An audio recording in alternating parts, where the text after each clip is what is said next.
Un coup de cœur avant le début de cette rencontre avec ce chèque de plus de 24 000 francs remis à Jean-Pierre Papin et à son association Nef de Cœur par des étudiants bordelais. Cet argent provient du tournoi de Canet-Jean organisé dans la région bordelaise il y a 2 semaines au profit de l'association de JPP. JPP est capitaine d'un soir pour les Girondins de Bordeaux en l'absence de Patrick Colter suspendu. Fait également défaut Michel Pavon blessé, il souffre d'une élongation. 9e minute, ballon pour Camara, parti à la limite du hors-jeu. Il était couvert par Grenet côté gauche. Camara seul devant Baudard. Bonne sortie du gardien belge de Bordeaux qui s'illustre ensuite devant Smisser mais ne peut rien sur cette dernière frappe de Vérel. Lens mène donc 1-0. Roger Lemaire a d'ailleurs bâti une formation très offensive puisqu'avec Camara, Vérel et Smisser, ce ne sont pas moins que 3 attaquants qui sont sur la pelouse du stade Lescure. Réaction bordelaise à la 20e minute. Un ballon de Mikou pour Papin face à Valem. Il est passé Papin, fin de frappe et but. But de JPP, son 13e depuis le début du championnat. Un but bienvenu qui permet à Bordeaux d'égaliser.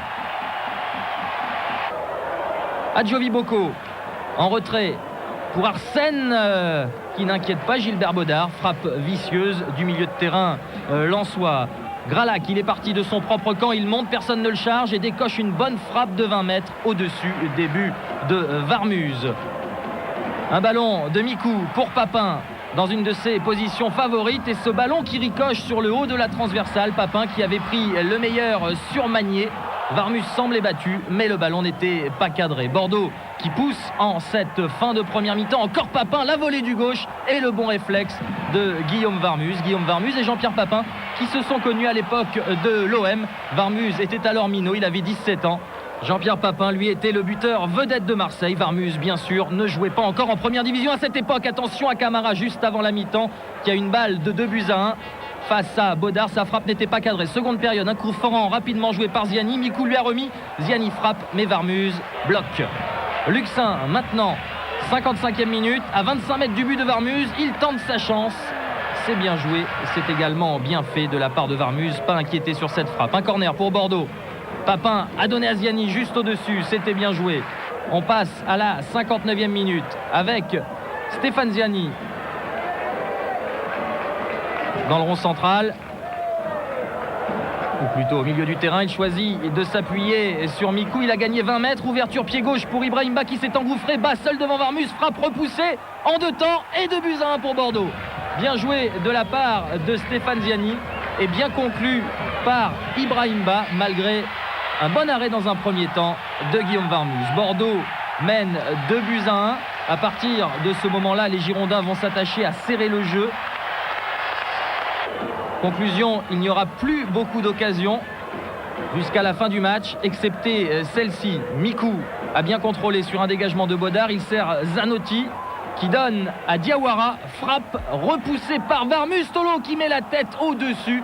On se demande comment l'ex-compère de JPP, Alienef Vichy, a manqué cette occasion. Il est vrai que Magnier a levé le pied bien haut et Tolo a peut-être eu un peu peur. En tout cas, Bordeaux s'impose 2-1. L'essentiel est fait, rester dans la course à l'Europe. Pour Lens, moins de dommages dans la mesure où Lens est assuré de se maintenir. Papin et Bas, qui vivent les derniers instants de la rencontre du banc de touche, sont heureux. Regardez. Roland Courbis laisse éclater sa joie. Bordeaux est plus que jamais en course pour l'Europe. 3 points, contrat rempli. Oui, surtout que bon, on a terminé le match avec 5 jeunes et même très jeunes. Et c'est ça la principale satisfaction, en plus évidemment de la victoire. Oui, je reviens bien. Je crois que je suis tombé dans une équipe où je m'éclate. J'ai des jeunes coéquipiers qui se bougent et qui ont envie qu'on reste en qualification pour la Coupe de l'UEFA. Donc ça devient très agréable et c'est vrai que dans ces conditions, c'est toujours plus facile. Honnêtement, vous vous êtes senti aussi bien cette saison qu'en ce moment ? Non, je veux dire que c'est vraiment la première fois depuis le début de la saison que je me sens très bien, que je me sens capable de faire un match entier. Moi, je crois qu'en ce moment, Roland fait tourner l'équipe. Je crois que c'est important aussi pour tout le monde. Mais c'est sûr qu'après, c'est un an de blessure qui est resté très long pour moi.